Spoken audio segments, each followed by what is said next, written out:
안녕하세요. 저는 평범한 가구회사에 다니고 있는 30대 회사원이자 한 아이의 엄마입니다. 퇴근 후 집에서 쉬는 시간 동안 사람들의 이야기를 들으면서 시간을 보내는 게 제 낙이었는데요. 제가 이렇게 사연을 보내게 될 줄은 정말 상상도 하지 못했습니다. 이렇게 사연을 보내게 된 데는 아주 긴 이야기가 있어요. 오늘 저의 사연의 주인공은 바로 저의 시어머님이에요. 다들 결혼을 하고 나서 시댁과 트러블 한 번 없는 집은 없을 텐데요. 저희 시어머니는 좀 특출난 분이셨어요. 허영심이 가득하고 연세가 있으심에도 아직도 공주 대접을 받길 바라시던 분이었죠. 그로 인해서 정말 힘든 일들이 참 많았는데요.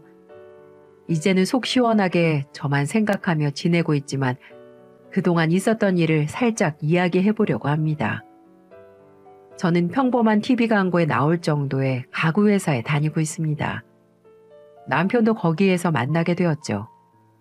어린 시절에는 저만의 꿈을 가지고 살아갈 거라고 생각했지만 성인이 된 후에 현실에 치이다 보니 저의 꿈과는 거리가 있는 회사를 들어가게 되었어요.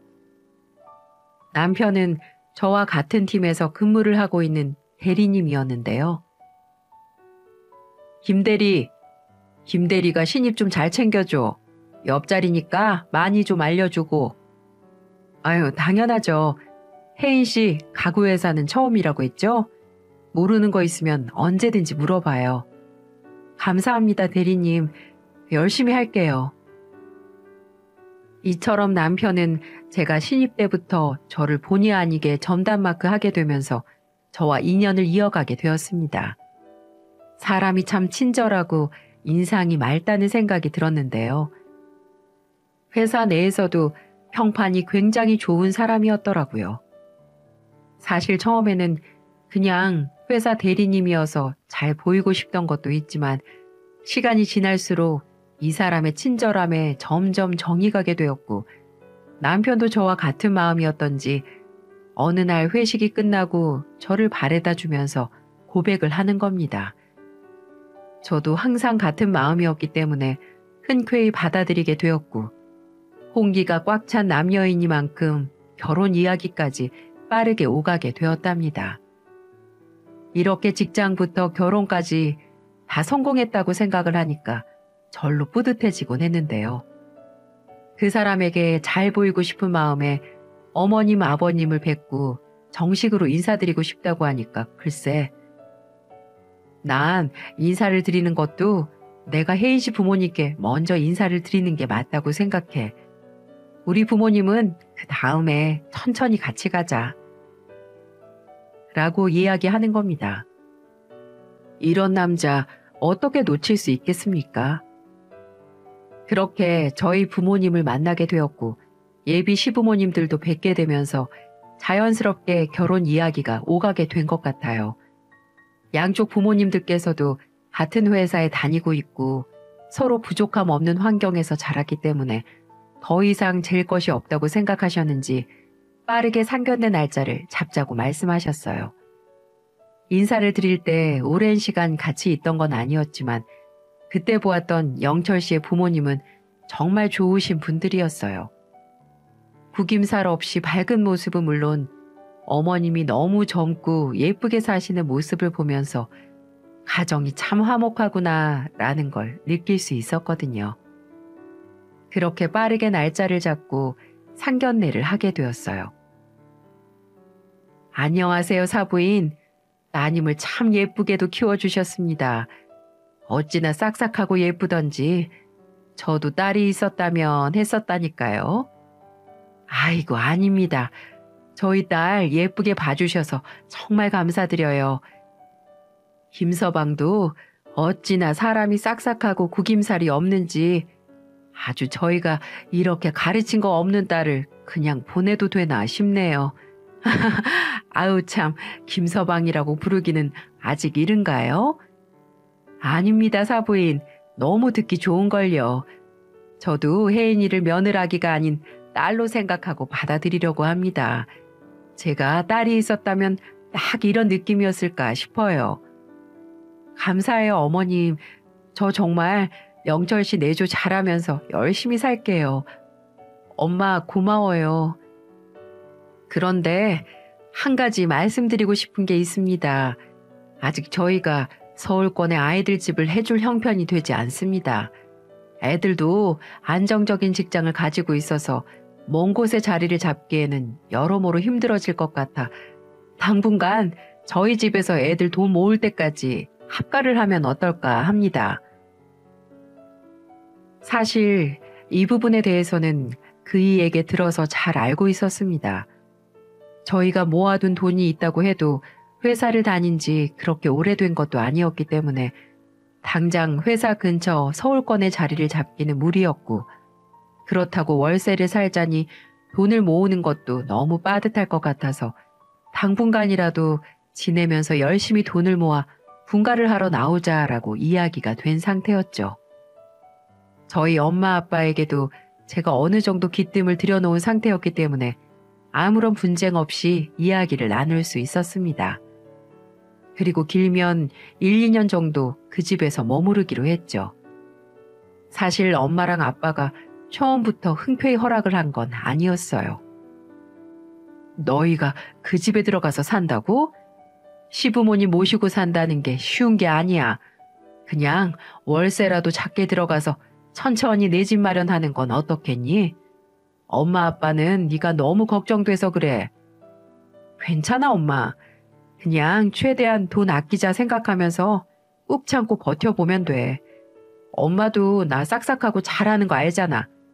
우리 시어머님, 시아버님도 참 좋은 분들이라서 잘 살 수 있어. 걱정하지 마요. 그래. 그럼 우리는 김서방만 믿을게. 시댁살이 하게 되면 남편의 중재 역할이 무엇보다 중요해. 이렇게 상견례까지도 잘 마무리가 되었고 결혼식 날에는 진심 어린 편지까지 써와 주셔서 낭독을 해주셨습니다.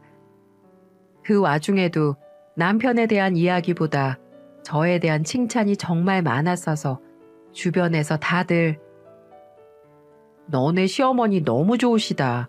엄청 젊어 보이시던데 일찍 결혼하셨나 봐? 라며 어머님의 칭찬을 하기 바빴죠. 이렇게 결혼식을 찾아주신 소중한 하객 여러분, 한 분 한 분께 인사를 드리고 싶지만 작은 편지로나마 보답하고 싶습니다. 저희 영철이는 어린 시절부터 속 한 번 썩이지 않고 잘 커준 소중한 아들입니다. 그런 아들이 장가를 간다고 하니 서운한 마음이 드는 것도 사실이었어요. 하지만 며느라기가 될 우리 혜인이를 보자마자 그런 마음이 싹 사라졌습니다. 어쩜 이렇게 싹싹하고 예쁜 아가씨가 있는지 싶었다니까요. 이런 내용으로 시작되어서 저희 결혼 생활을 격려해 주시고 응원해 주셔서 기분 좋게 시작할 수 있었어요. 결혼식 날에는 혼주 한복과 메이크업을 맞추고 오셨는데 어찌나 젊어 보이고 예쁘시던지 시어머니가 아니라 시누이 같을 정도였다니까요. 젊게 사는 게 너무 부러워 보였고 자기 관리도 잘 되는 것 같다는 생각에 저도 많이 배우고 싶었습니다. 그렇게 시댁에서 살림을 차리게 되었고 저희 두 부부는 회사를 계속 다녀야 했기 때문에 집에 있을 시간이 많지 않았어요. 쉬는 날 시간이 난다고 해도 둘만 있을 시간이 없다 보니 바람을 쐬러 떠나는 게 일상이었죠. 그래도 시댁살이를 하면서 너무 시어머님을 챙기지 않는 건 아닌 것 같아서 쉬는 날 같이 쇼핑도 가고 예쁜 꽃을 좋아하는 어머님을 위해 여행도 다니면서 도란도란 잘 살아가고 있었습니다. 같이 선글라스를 끼고 쇼핑 다니고 여행 다니다 보면 거짓말 살짝 보태서 언니랑 다니는 느낌이 들 정도로 꾸미는 걸 좋아하시는 멋쟁이셨어요. 남편의 이야기를 들어보면 어릴 때부터 정말 꾸미는 걸 좋아하셨고 멋쟁이 엄마라는 이야기를 학창 시절 때부터 많이 들어오셨다고 하더라고요. 사실 처음에 시댁 갔을 때 좀 놀라기는 했습니다. 어머님은 현재 58세셨는데 아버님이 67세로 연세가 좀 있으셔서 아무래도 그 시대 어른들의 시대관념이 있을 거라고 생각했거든요. 하지만 집 안도 정말 트렌디하게 꾸며져 있었고 화장실에 가면 머리 만지는 용품들도 가득 있었어요.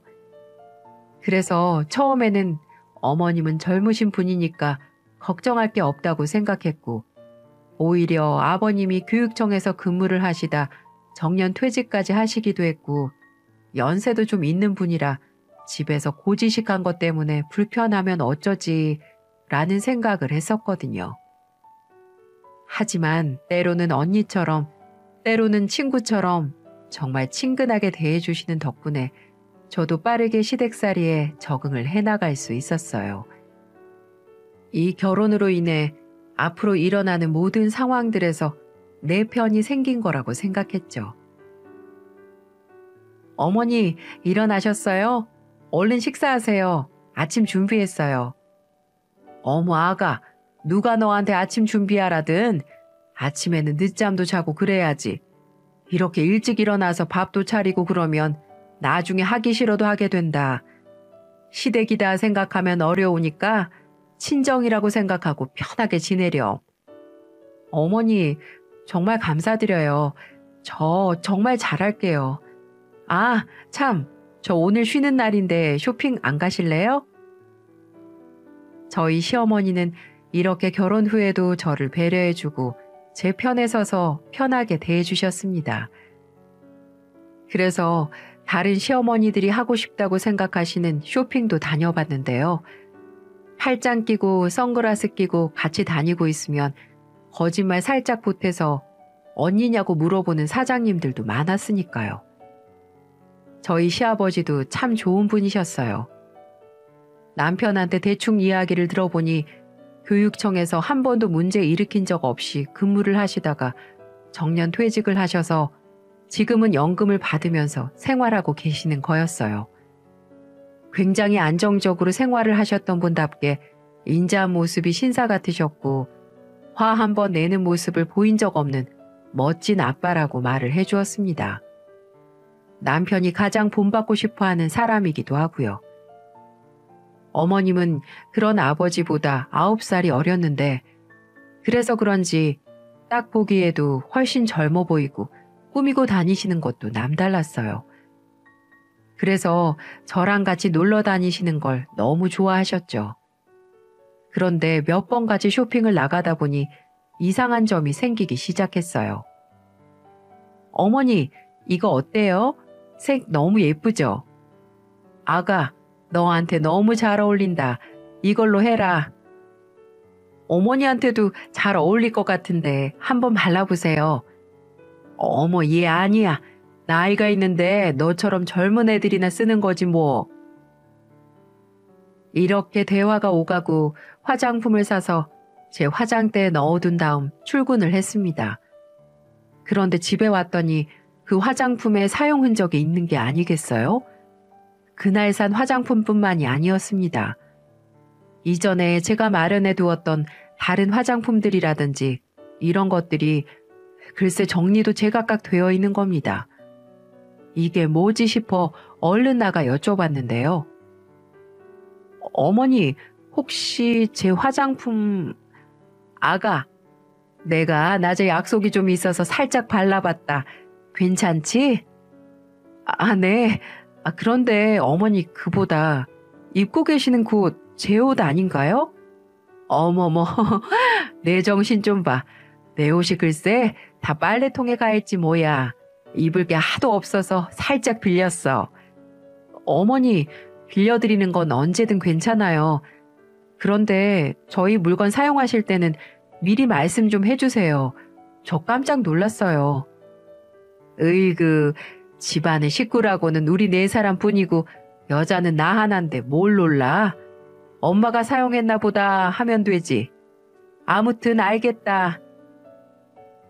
갑작스럽게 저에게 이야기도 없이 저의 물건을 사용하는 것이 좀 꺼림직하게 느껴지기도 했지만 단단히 말씀을 드렸고 이제 안 그러신다고 하니까 이해를 해보려고 했습니다. 그러던 어느 날 제가 아끼는 가방을 메고 들어오는 시어머니를 발견하게 된 겁니다. 어머니, 그거 제 가방 아닌가요? 그래, 맞아. 예, 멀뚱멀뚱 잊지 말고 이 짐이나 좀 바꿔라. 어머니는 양손 가득 쇼핑백을 들고 들어오셨고 그 중에는 제 옷도 한 벌 있었습니다. 그래도 그냥 넘어갈 수 없는 사안이었죠. 제가 분명히 전에 말씀을 드렸는데도 아무 말 없이 가지고 가셨다는 것도 속이 상했지만 무엇보다 부부가 쓰는 침실에 아무런 허락 없이 들어가서 장롱을 열고 뒤적였다는 게 제 상식선에서는 이해가 가질 않더라고요. 너는 어차피 엄마랑 같이 살면서 물건 좀 같이 쓰는 게 얼마나 어렵다고 이렇게 핀잔을 주니? 어머니, 아무리 그래도 저는 제 물건 사용하는 거 좋아하지 않아요. 저도 몇 번 매지 않은 가방이란 말이에요. 너는 내가 친정엄마라고 해도 이렇게 했을 거니? 참 가방 얼마나 한다고 정말 서운하다 얘. 나는 딸처럼 생각해서 물건도 같이 쓰고 쇼핑도 가고 한 건데 내가 막말로 너한테 아무것도 안 사주면서 이렇게 가져다 쓴 것도 아니잖니. 어머니, 저희 엄마였어도 똑같이 아니 더 이야기했을 거예요. 저희도 사생활이 있는데 저희 방에 저희 없을 때 들어가셔서 가지고 나오신 것도 저는 너무 불편하고 제 물건 그전부터 사용하신 것도 불편했어요. 이제 그러지 않으셨으면 좋겠어요. 이렇게 저는 참지 않고 말씀을 드렸고 어머니도 이해를 해주신 건지 잠잠했습니다. 하지만 속에 꽁하고 담아두고 있다는 걸 머지않아 알게 되었죠. 예. 시간이 몇 시인데 아직까지 자고 있니? 시부모는 아침도 못 먹고 배고파 죽겠는데 말이야. 어머님이 쉬는 날은 아침 차리지 말고 늦잠 좀 자라고 하셨었잖아요. 아유, 몰라. 너무 배고픈데 언제까지 기다리라는 거니? 얼른 일어나서 식사 준비하자. 이런 자잘한 걸로 사람을 깨우고 건드리기가 일쑤였고요. 갑자기 총각무가 한가득 집으로 배달 온 적도 있었어요. 예, 우리 가족이 총각김치를 참 좋아해서 내가 주문을 했는데 급하게 약속이 잡혔지 뭐니. 이거 나 올 때까지 다 담궈 놓아야 한다. 네? 어머니, 이 많은 양을 어떻게 혼자 다 담궈요? 저 내일 출근도 하는데요.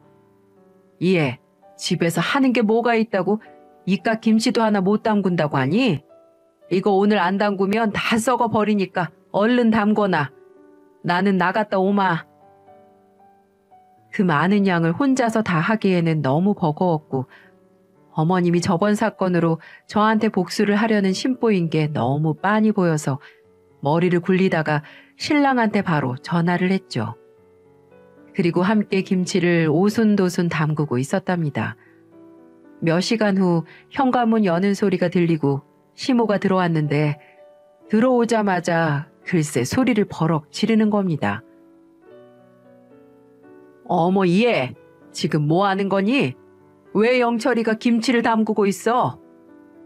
어머님이 오늘까지 해놓으라고 하셨잖아요. 이 많은 양을 혼자 어떻게 다 하겠어요? 아버님도 도와주겠다고 오고 계시는데요? 뭐야? 힘들게 일하는 남자들 끌어다가 김치를 담그게 해? 네가 제정신이야? 아버님이랑 이이가 잘 먹는다고 담그라고 하신 거라서 같이 담궈 버릇한 줄 알았죠. 그럼 저 없을 때는 이 많은 양을 혼자 다 하신 거예요? 에? 아니야 여보. 우린 김치 거의 사 먹었는데? 엄마, 갑자기 무슨 총각김치를 이렇게 많이 해요? 잔칫날이에요? 아니. 우리도 해 먹어버릇 해야지. 영철이 너는 얼른 일어나서 방에 들어가서 쉬어라. 아니에요 엄마. 이 사람도 힘들게 내일 출근해야 하는데 빨리 제가 도와서 일찍 끝내야죠. 이때 시어머니의 울그락불그락 달아오른 얼굴이 아직도 기억이 납니다. 어찌나 화가 잔뜩 나 계시는지요. 이거 말고도 저 없을 때 세 식구 오손도손 잘 얘기하다가 제가 거실로 나오면 대화가 끊기는 듯한 느낌을 받은 적도 많았어요. 그래서 남편하고도 이야기를 해보았습니다. 여보, 혹시 어머님이 나한테 아직 꽁에 있으시대? 그게 무슨 소리야? 아니, 자꾸 우리 방에 오셔서 내 물건 허락 없이 사용하시니까 안 그래 주셨으면 한다고 말씀드렸거든. 그런데 그 이후로 좀 쌀쌀맞아지고 그런 것 같아서. 그래? 내가 보기에는 똑같아서 잘 모르겠네. 기분 탓일 거야. 엄마가 좀 소녀 같은 부분이 있으셔서 잠깐 삐지고 그러긴 해도 담아두는 스타일은 아니야. 내가 이상한 건가 싶어서 별 생각을 안 하고 있던 찰나 시어머니가 저를 마음에 안 들어 하고 있다는 걸 알게 된 결정적인 사건이 있었어요. 시어머니는 통화 중이었죠. 그래, 민수 엄마. 아유, 말도 마. 내가 아주 딸 하나 만들고 싶어서 친근하게 다가갔다가 민망하고 부끄러워서 참. 원래 딸들은 그러니? 그치? 아니지? 나를 아주 이상한 도둑 취급을 하더라니까. 그래. 아유, 집에 여자가 잘 들어야 한다더니 우리 집은 아주 망했다 얘. 처음에는 아주 싹싹하고 말 잘 듣는 애가 들어온 줄 알았지. 이럴 줄 알았으면 애즈녁에 내가 우리 영철이 뜯어 말렸을 거다. 민수는 장가 잘 보내야 해. 그냥 늦게 가라고 할 걸 그랬나 봐. 저는 듣자마자 제 이야기임을 직감할 수 있었습니다. 이대로 넘어가기에는 앞으로 합가 생활을 해야 하는 저에게 너무도 막막한 앞날이 펼쳐질 것 같아서 터놓고 이야기를 해보고 싶어서 어머님 통화 끝나는 대로 방으로 찾아갔습니다. 어머님, 잠시 들어가도 될까요? 무슨 일이니? 다름이 아니라 대충 통화 내용 들었어요. 어머님 제 얘기하신 거 맞죠? 무슨 통화 말하는 거니? 너는 남의 통화도 엿듣고 그러니? 지나가는 길에 무심코 들려서 들은 거예요. 어머니, 솔직히 말씀해 주세요. 저 뭐 마음에 안 드는 거 있으세요? 혹시 저번에 가방 때문에 그런 거예요? 그래, 말 나왔으니 이야기하마. 나는 네가 딸 같아서 같이 좀 쓰자고 하고 사용했던 건데 그걸로 그렇게 면박을 주는 며느리가 어딨니? 네가 나를 엄마처럼 생각하지 않아서 나도 너를 딸처럼 생각 안 하는 거다. 어머니, 민망하게 했다면 정말 죄송해요. 하지만 제가 제 물건 만지는 걸 좋아하지 않아요. 말씀드렸던 것처럼 저도 몇 번 메고 나간 적 없는 힘들게 산 가방이어서 그래요. 네 방 그럴 거면 왜 여기 들어왔니? 예쁜 것들이 많아서 나도 한번 젊어 보이고 싶은 마음에 메고 나가봤다. 그게 그렇게 잘못이니? 어머님은 결국 마음을 풀지 않으셨고 저도 더 이상 이야기를 하면 감정적으로 싸움만 될 것 같아서 그냥 도로 나오게 되었습니다. 퇴근 후 남편에게 이 상황을 이야기했고 남편은 사실 100% 믿는 눈치는 아니었지만 그래도 어느 정도 제가 힘들어하고 있는 걸 인지하게 된 것 같았어요.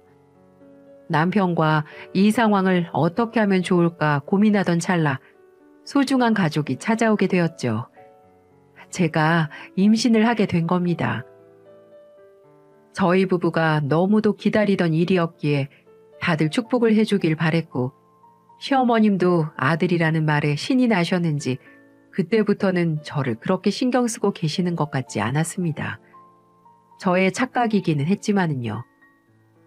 그렇게 아들을 출산하고 나서 조리원에서 2주 동안 몸조리를 한 뒤 집으로 돌아가면서도 불안한 마음이 있었습니다. 출산 휴가까지 쓴 마당에 집에서 하루 종일 어머님과 붙어 있어야 할 텐데 육아 스트레스에 그것까지 어떻게 감당을 해야 하나라는 생각도 들었죠. 2주간 몸조리 했다고 해서 끝이 아니다. 당분간 아이는 내가 봐줄 테니 너는 몸부터 얼른 회복하거라.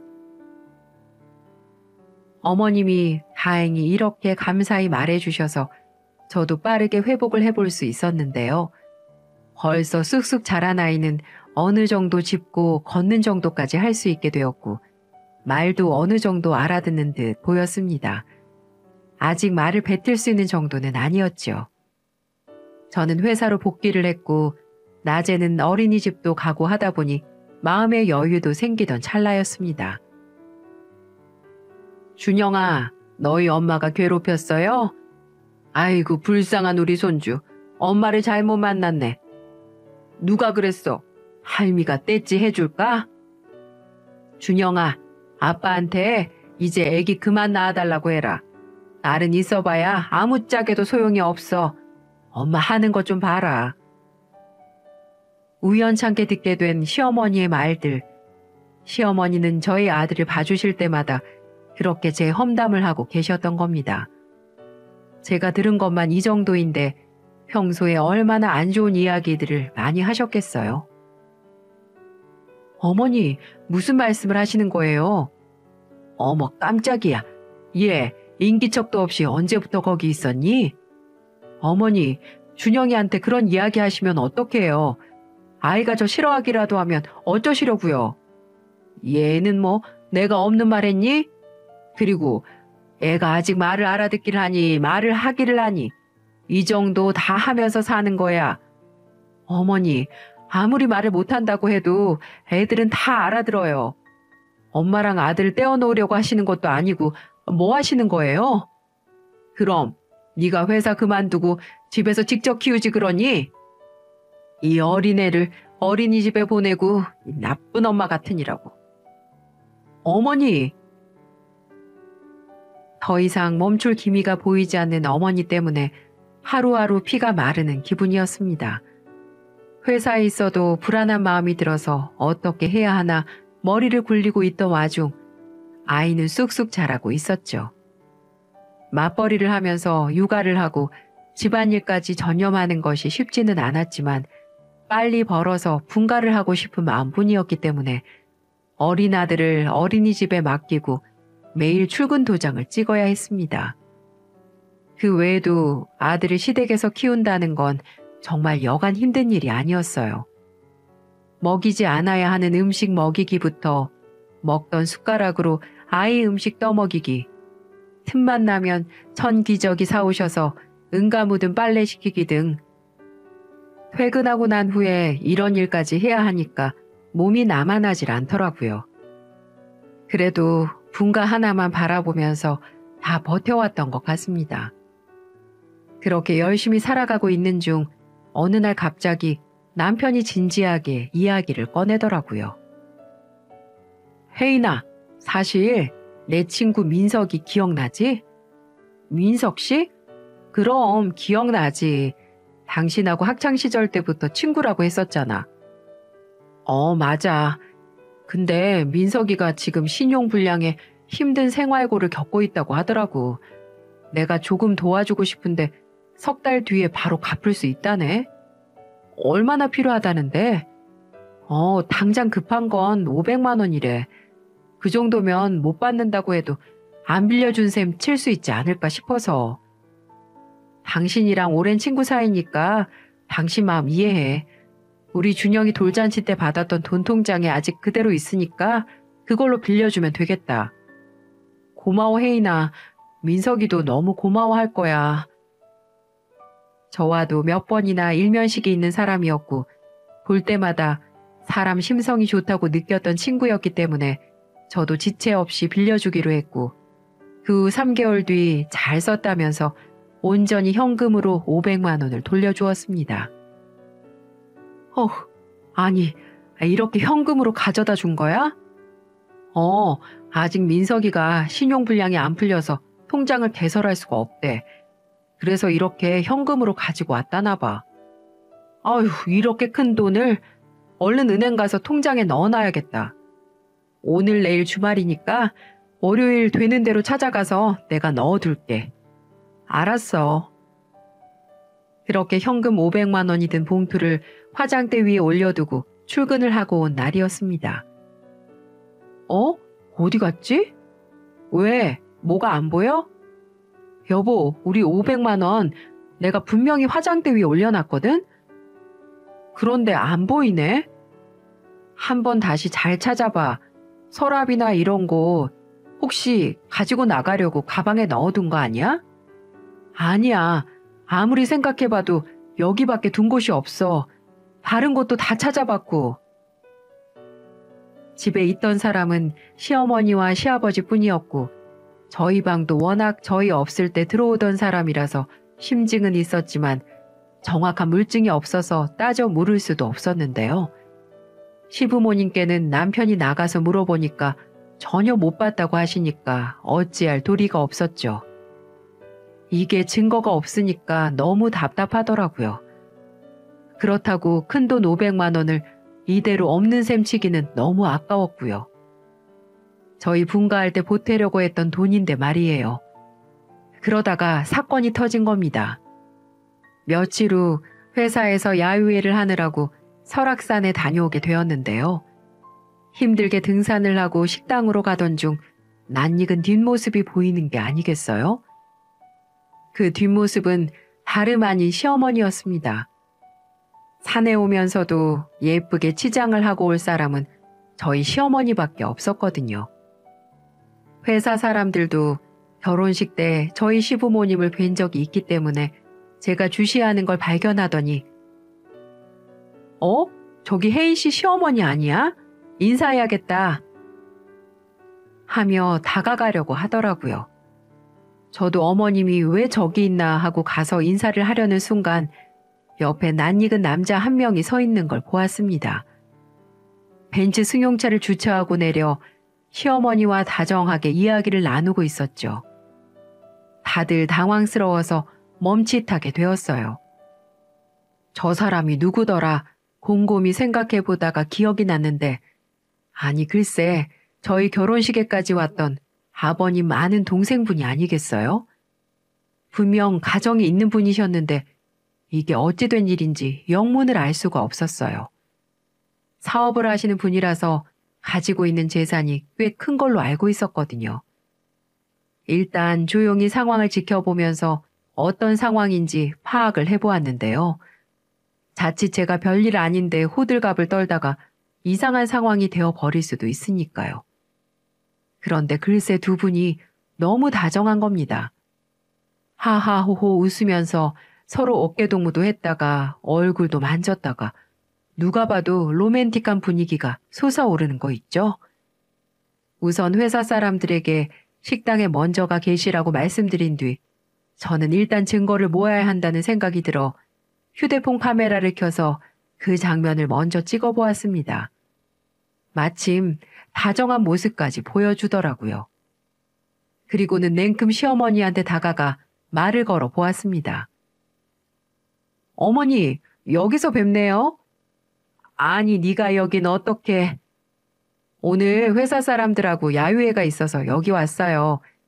그런데 어머님은 이분하고 어떻게 여기 계세요? 별일 아니다. 그럼 아버님도 알고 계시겠네요? 예, 절대 안 된다. 너희 아버지 아시면 난 죽음이야. 하루 집에서 쫓겨날 수도 있다고. 그럼 왜 그러셨어요?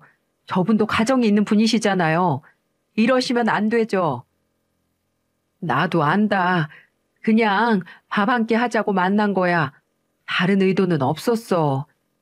휴, 일단 물 한 잔 마시고 올게요. 너무 놀란 마음을 진정시키려 물을 한 잔 마시다가 갑자기 머릿속에서 번쩍이는 아이디어가 떠오르는 거 있죠? 회사 사람들에게도 민망하고 이걸 어떻게 말해야 하나 하고 머리를 정리하고 있었는데 이번 기회에 제가 알고 싶었던 진실을 확인하고 싶었어요. 그래서 바로 휴대폰 녹음기를 켜고 시어머님한테 다시 갔습니다. 어머님, 솔직히 말해보세요. 지금 바람 피우고 계시는 거죠? 정말 이러시면 안 돼요. 그래, 네 말이 맞다. 솔직히 그이보다 더 능력 있고 멋진 사람이잖니. 나를 얼마나 예뻐해 주는지 몰라. 집에서 절대 못 받던 대접을 여기에서 다 받는다고. 아휴, 아버님이 아시면 이거 뒤집어지는 일인 거 아시죠? 당연히 알지. 얘야, 내가 미안하다. 다시는 이런 일 없을 테니 그이한테만 말하지 말아다오. 내가 이렇게 빌게. 그럼 솔직히 말해주세요. 저희 방 화장대에 있던 500만 원 가지고 가셨어요? 안 가지고 가셨어요? 사실 저는 다 알고 있어요. 그냥 어머님이 솔직하게 말해주시길 바랄 뿐이에요. 그 돈 돌려달라고 할 생각도 없고요. 이실직고 하시면 불륜 저지르신 거 눈 딱 감아드릴게요. 아가, 이렇게까지 해야겠니? 그래, 내가 가지고 갔다. 네가 괘씸하기도 하고 너희 시아버지는 용돈 한 푼 안 가져다 주고 답답해서 그랬어. 어머니, 어쩜 그러실 수가 있어요? 그 돈 우리 준영이 돌잔치 때 받은 돈이었어요. 미안하다. 내가 어리석었어. 근데 너희 시아버지에겐 비밀로 해주는 거지? 알았어요. 두 분 데이트 잘 마무리하고 오세요. 이따가 집에서 봬요. 그렇게 어머님을 보내드린 뒤 녹음을 확인해 보니 기가 막히게 잘 녹음되었더라고요. 요즘 세상 기술 참 좋아졌어요. 그리고 역시나 저희 화장대에 있던 현금 500만 원은 시어머니가 가져간 거였어요. 어떻게 그러실 수가 있는지 도무지 이해가 되질 않았죠. 시어머니가 정신을 차렸으면 좋겠다고 생각했지만 이렇게 두 눈으로 불륜 현장을 목격하고 돈까지 훔쳤다는 이야기를 듣게 되니까 저도 더 이상의 방법이 없다고 생각했습니다. 다시 차를 타고 가는 모습까지 완벽하게 찍어서 지체 없이 바로 아버님한테 쏴드렸습니다. 이대로 두 가정이 피해보는 일은 없어야지요. 그리고 제가 녹음해둔 500만 원 사건도 같이 전송해 드렸어요. 바로 전화가 오더군요. 세아가, 내가 본 게 네 시어머니 맞니? 네, 아버님. 저도 아버님 충격받으실까봐 고민 많이 했어요. 어머님이 이거 말했다고 저한테 어떤 보복을 할지 두렵기도 하고요. 그래도 아버님이 모르고 계시는 것보다는 나을 것 같아서 이렇게 말씀드리는 거예요. 그리고 그 500만 원 없어도 되는 돈이지만 저희가 분가하려고 힘들게 모아둔 돈이에요. 사람들이 저희 준영이 생일 축하해 주겠다고 한 푼 한 푼 준 돈이기도 하고요. 저도 너무 속상해요. 그래, 아가, 고맙다. 그리고 미안하다. 이런 사람인 줄 알았으면 너에게 이런 못 볼 꼴 보이지 않았을 텐데 말이야. 너희 시어머니가 너한테 못된 짓 할 일은 절대 없을 거야. 내가 장담하마. 이따 집에서 보자. 말해서 뭐 하겠어요. 그날 밤 집은 아주 뒤집어지고 난리가 났습니다. 아버님은 짐을 싹 다 집어던지면서 어머님을 내쫓아 버리신 모양이더라고요. 아버님이 화는 잘 내지 않는 성격이지만 가끔 폭발하게 되면 누구보다 무서운 분이라는 이야기를 들었는데 아들도 꼼짝 못한다고 했거든요. 어머님이 쫓겨나는 모습을 못 봐서 아쉽긴 하지만 그 자리에 있었다면 괜히 불똥이 튀기지 않았을까요? 그날 바로 쪼르르 하고 전화가 온 것처럼 화가 엄청나 보이셨거든요. 제가 집에 오고 얼마 후 어머님한테 전화가 오길래 남편과 시아버지 있는 곳에서 스피커폰으로 전화를 받아주었습니다. 이야, 이 경을 칠년 같으니라고. 네가 나를 이렇게 배신해? 말 안 한다더니 아주 쪼르르 일러 바쳐? 너 때문에 내가 집에서 쫓겨났다고. 어머니, 저는 어쩔 수 없었어요. 어떻게 불륜을 저지를 수가 있으세요? 아버님이 얼마나 헌신하면서 살아오셨는데요. 이 망할년, 네가 우리 집에 들어와서 되는 일이 없어. 너희 아버지 재산 가로채려고 그런 거지? 독한 년 같으니라고. 내가 가만히 있을 것 같아? 저희 남편이 어머님이 저한테 이렇게 모질게 이야기하는 걸 처음 들은 거라서 놀랐는지 바로 휴대폰을 뺏어가서 버럭 소리를 지르더라고요. 엄마라는 사람이 어떻게 며느리한테 그럴 수가 있어? 아니 영철아, 언제부터 네가 정말 실망스럽다 못해 가증스러워. 내 앞에서는 천사 같은 시어머니처럼 굴더니 뒤에서는 집사람한테 이러고 있던 거야? 그것도 모자라서 불륜까지? 정말 내가 알던 엄마가 맞아? 아니야 영철아. 그 사람하고는 만난 지 몇 번 되지도 않아. 그리고 나이가 들다 보면 다 이렇게 되는 거야. 부부가 아니라 영철이 너의 부모로 살고 있으니까. 엄마 그럼 아빠를 사랑하지 않았다는 거야? 아니 그리고 우리 준영이 돌잔치 때 받은 500만 원도 정말 엄마가 가져간 게 맞아? 영철아, 엄마 말 좀 들어봐. 엄마는 훔쳐간 게 아니야. 그냥 네 처가 너무 괘씸해서 잠깐 가지고 있다가 돌려주려고 한 거야. 정말 그게 다야. 엄마가 사람이야? 어떻게 아들내외한테 그런 짓을 할 수가 있어? 나 이제 창피해서 혜인이 얼굴 어떻게 보라고. 참 바보 같으시죠? 시아버지가 듣는 줄도 모르고 다 이야기를 하고 있더라고요. 듣고 있던 시아버지도 크게 노하시면서 바로 전화를 가지고 가셨습니다. 뭐야? 이 여편네가 정말 정신을 아직도 못 차렸네? 아니 여보, 당신도 듣고 있었어요? 아니에요, 오해예요. 나는 당신밖에 없잖아요. 다시는 우리 주변에 얼씬도 하지 마. 그리고 혜인이한테 전화해서 이렇게 보복할 생각 꿈에도 하지 말라고. 위자료 한 푼 없이 쫓겨나는 줄 알아. 시아버지는 주변에 인맥이 워낙 좋으신 분이어서 금세 이혼 소송을 알아보고 진행 중에 있으시더라고요.